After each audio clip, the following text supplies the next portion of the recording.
Hey there, Detroit sports fanatics, and welcome to a special Thanksgiving Detroit Lions edition of Taylor's Detroit Sports Show, right here on blogtalkradio.com, live from the northern outskirts of McBain, Michigan. I am your host, Taylor Phillips. In this episode, I am recapping the Lions' 24-21 loss to the Buccaneers and previewing the Thanksgiving Day game against the Packers at Ford Field. If you have any opinions or want to join in on the conversation, just dial this number, 646-478-4837. Again, that's 646-478-4837. I am also on Facebook, Taylor Phillips, same name as YouTube, Google, and LinkedIn. I am on Twitter at DT2Phillips.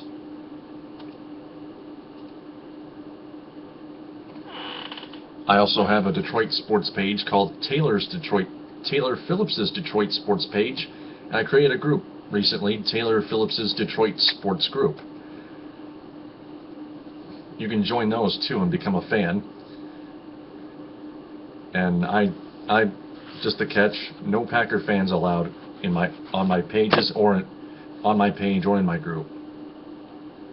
Those are the rules. Only all Detroit sports fans only. So there's also a chat window on blogtalkradio.com for you to comment your opinions there. Now, before we begin, here are the guidelines for all the listeners of tonight's show. Number one, if you've made a co-host call in or guest call in, stay on the line so I can get to you for a talk. And number two, or if you hang up by mistake, not a big deal, just try it again. 646-478-4837 again is the number. And then stay on the line. You'll have a total of 30 minutes to do so. Number two, keep it very clean. Number three, treat each other with respect. Number four, if you don't know much about the Lions or any Detroit sports at all, just you can still just listen in for education and entertainment. Number five, if you have any. Number five, stay on the topic with me. And number six, I will ask at least one question as the show rolls along. So, recapping the Buccaneers at Lions game, it didn't turn out pretty at all.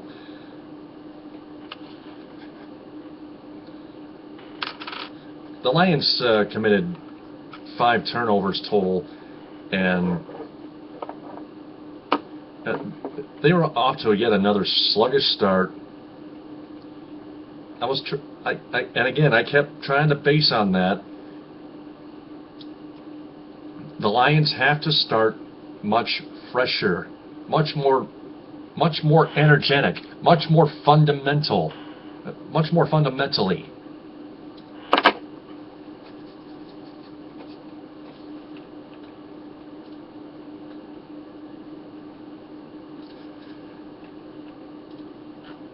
So,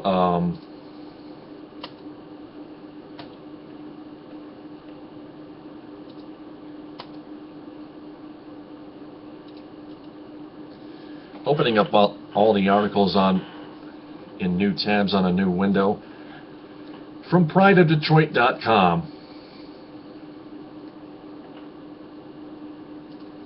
That also includes the NFL Power Rankings from Week 13, prior to Week 13.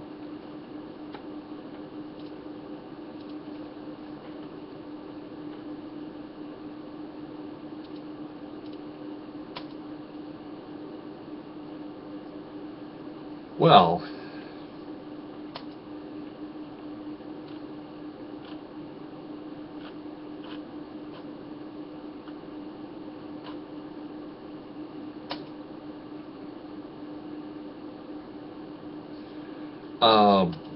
I have a video here that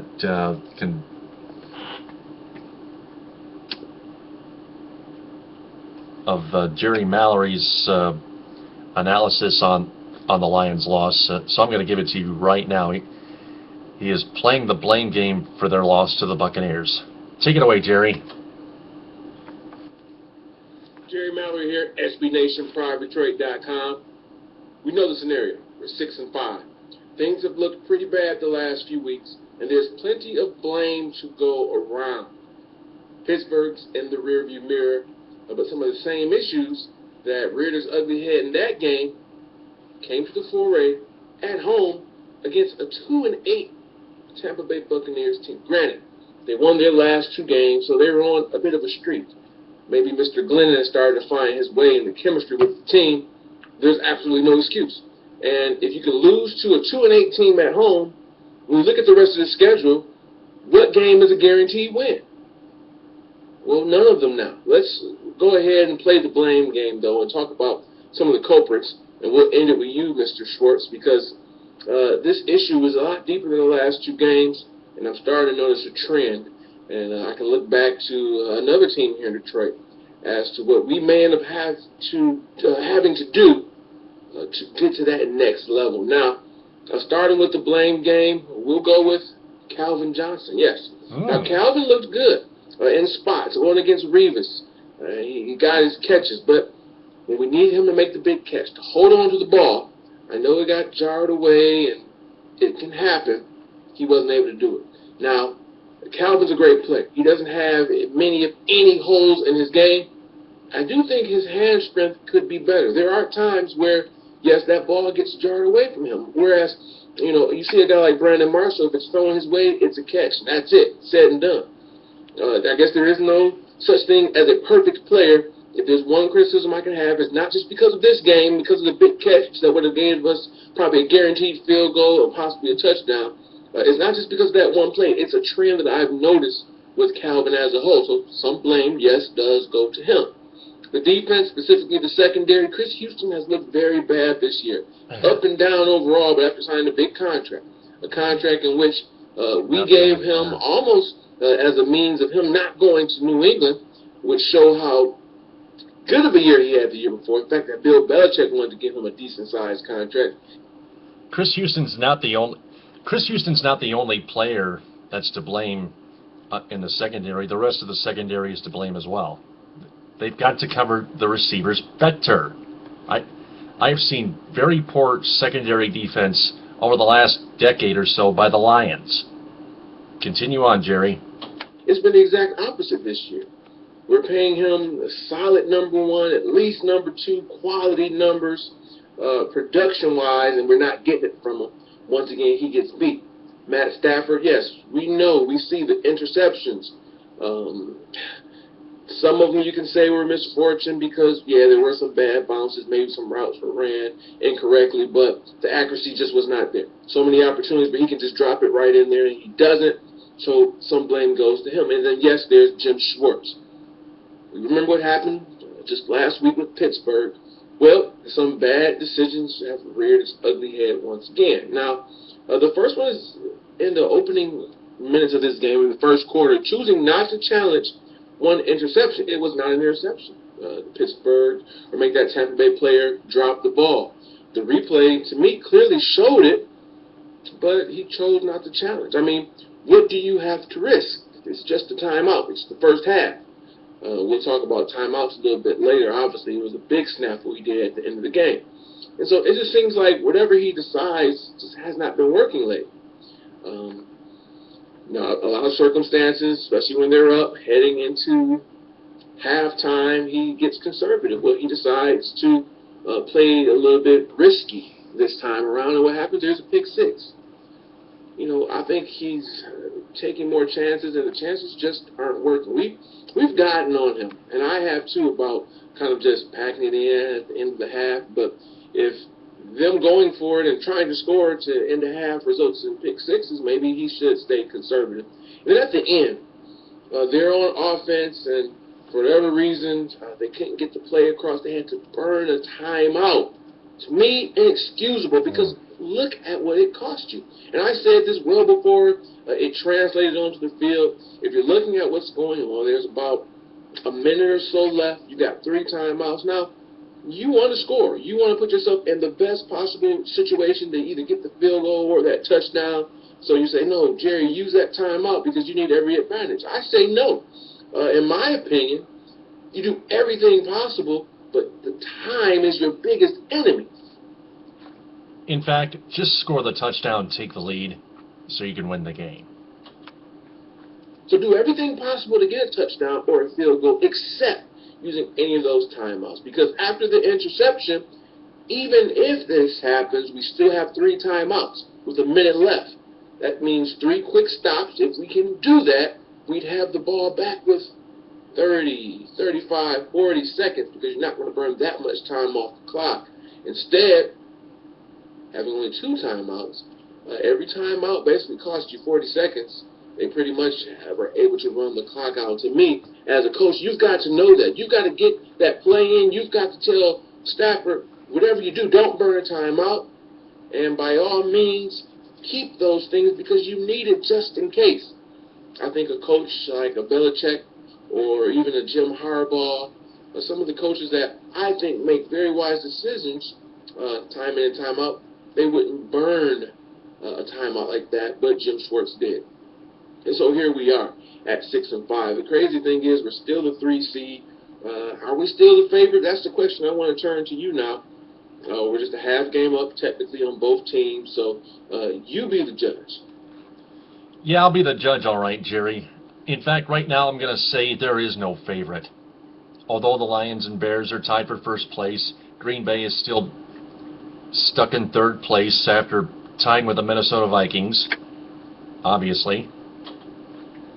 Are we still in the driver's seat? We're still in first place. We're still the 3 seed.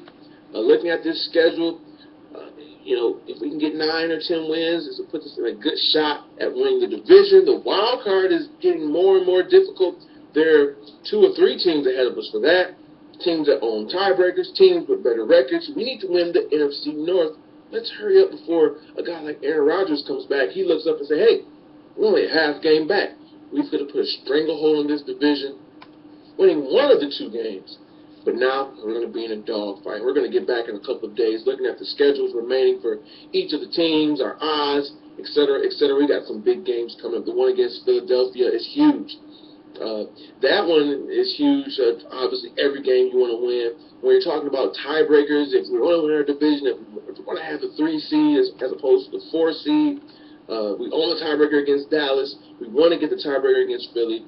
Clearly, Thanksgiving against the Packers, it looks like Aaron Rodgers will not be playing.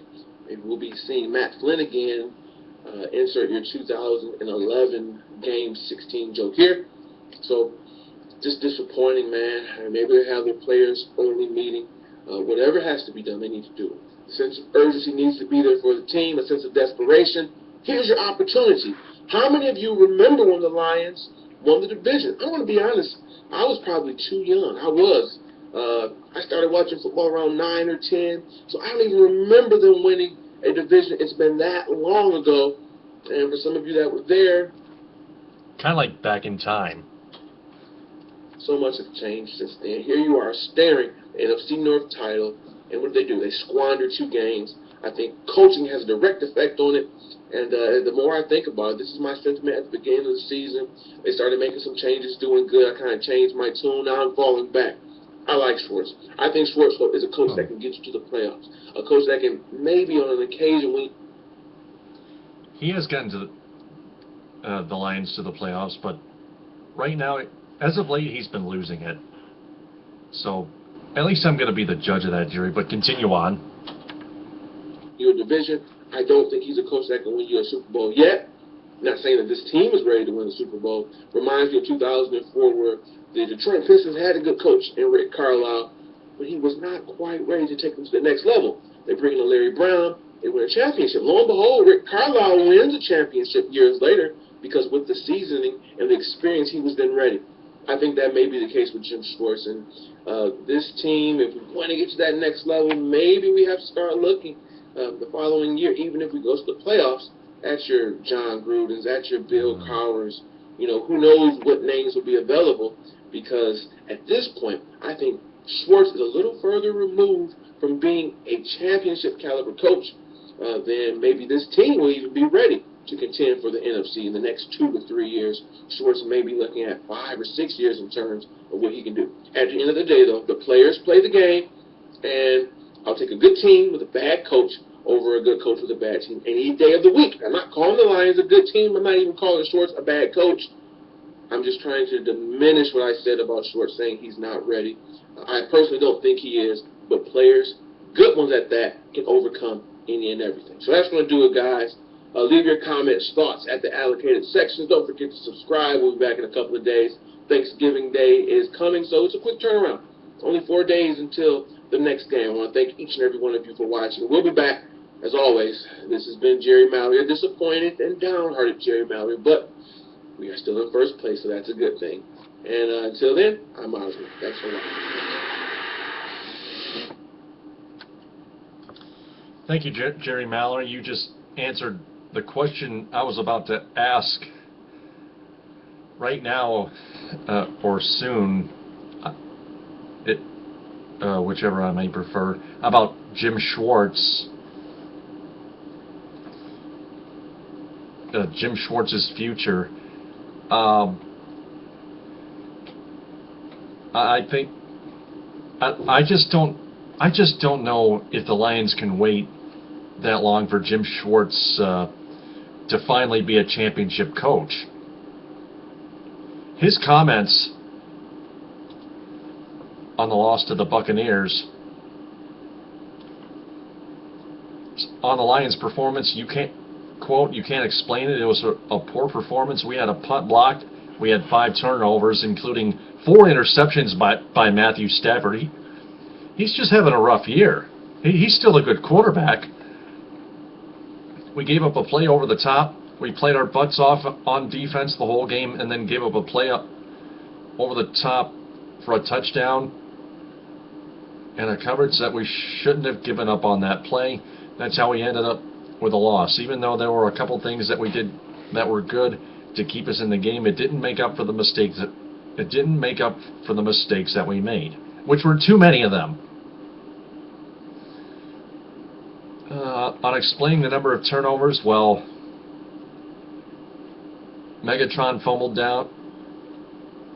it, and the ball was picked up airborne by a Buccaneer, and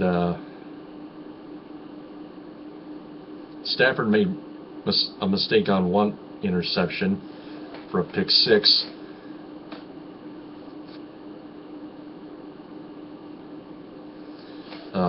Fumbles were I think there was one fumble, but let me tell you something. It's just stupid for any NFL team to turn the ball over that many times. 5 times, that would be the maximum in the NFL. Still to lose a game, but by a close margin. That's still shocking.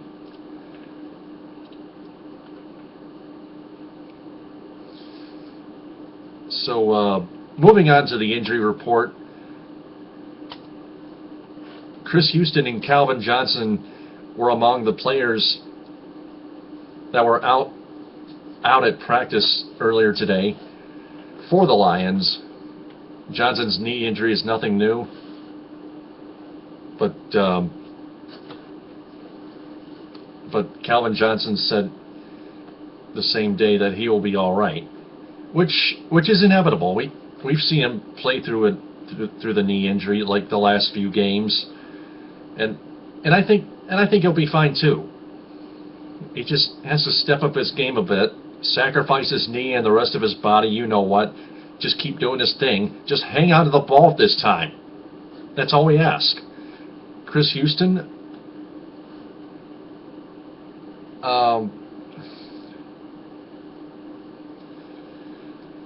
well,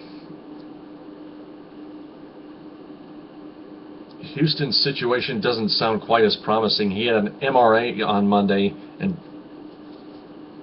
and Dave Burkett reports that there was a boot in front of Houston's locker. reading between the lines, it wouldn't be surprising it wouldn't be surprising if Houston is unable to go this week. The full injury report, the rest of it: Israel Adonijah at defensive end, fully practiced off a knee injury. Linebacker Travis Lewis, not injury related, did not practice actually, which is obvious. Safety Louis Delmas with a knee injury was limited in practice, and so was safety Glover Quinn with an ankle injury. That wraps up this injury report, ladies and gentlemen. So 9 minutes left in the show. If you want to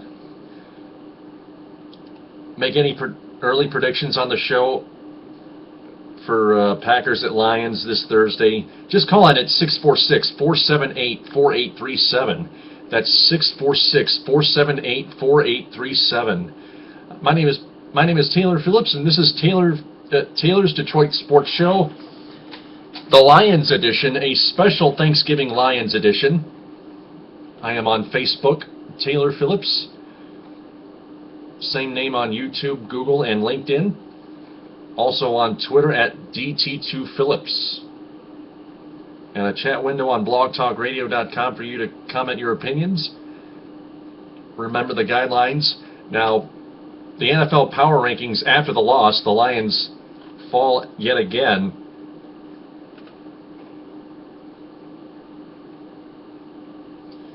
ESPN ranks them 13th, down from 11th. CBS Sports ranks them 13th, down from 10th. Fox Sports ranks them 14th, down from 11th. Pro Football Talk from NBCSports.com ranks them 14th, down from 11th the previous week. But SB Nation raises the rankings up a bit, actually, from 11th up to 10th. Not sure how, but I guess it must be the defense trying to give the Lions offense a chance to win the game at the end. So for the Packers, they are ranked 17th by SB Nation, or 23rd by SB Nation, rather. 17th by ESPN and CBS Sports, 21st by Fox Sports, and 12th at Pro Football. I still predict the Lions will win 24-21 in regulation. They'll hold on by the hair of a chinny chin against the Packers, who will not be with Aaron Rodgers, who returned to practice today, but his chances are slim to none. So be it. He will not play. That's good news for Lions fans and bad news for Packers fans, which we don't care about. We Lions fans don't care about him or care about that situation. We do, but personally, I do feel bad for Aaron Rodgers. He is a good quarterback. I got to give him props.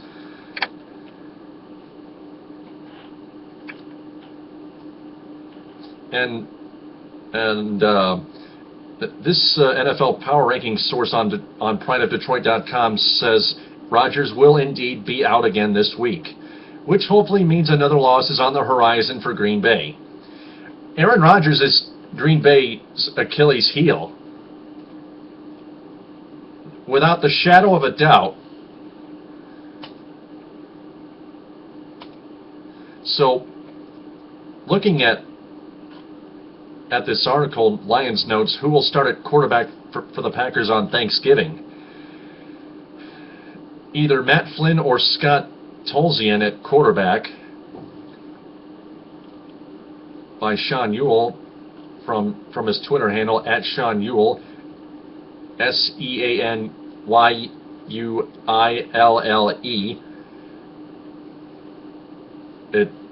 To him, it sounds like Flynn will get the nod.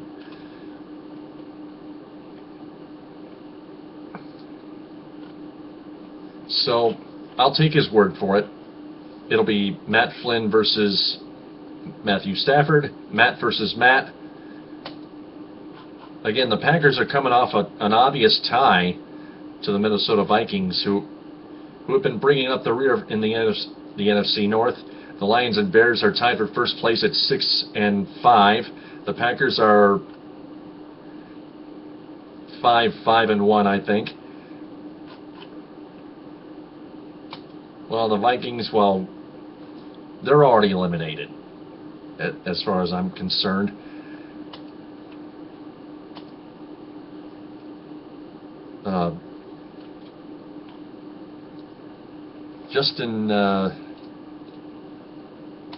Josh Sitton of the Packers called Jim Schwartz the D word, which I'd rather you fans not hear, and call the rest of the Lions players, or defensive, or should I say Detroit's defensive line scumbags on 1250 WSSP, and which is not true. I think Josh Sitton is a scumbag for giving the Lions a verbal cheap shot. They will respond and they will haunt you, Josh Sitton. It is really on. As this article right here says, oh, it's on now. I indeed agree. So, again, I picked the Lions to beat the Packers 24-21 in a close, tense drama. So, I have no opinions, so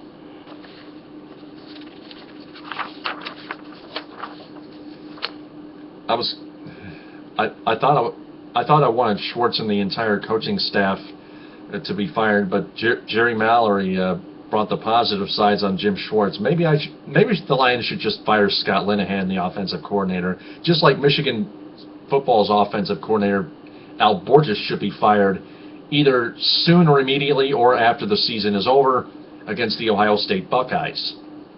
So that wraps it up for this special Thanksgiving Lions edition of Taylor's Detroit Sports Show.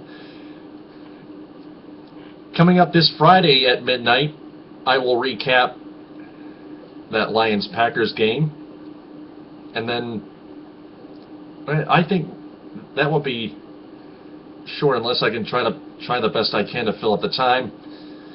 I'll probably jump the gun and preview their next game as well. So that's it. Until then, this is Taylor Phillips saying TTFN, ta-ta for now. Have a happy Thanksgiving. Enjoy the dinner. Be safe on the roads while driving. No texting, no eating while driving, please. Against the law. So long, everybody.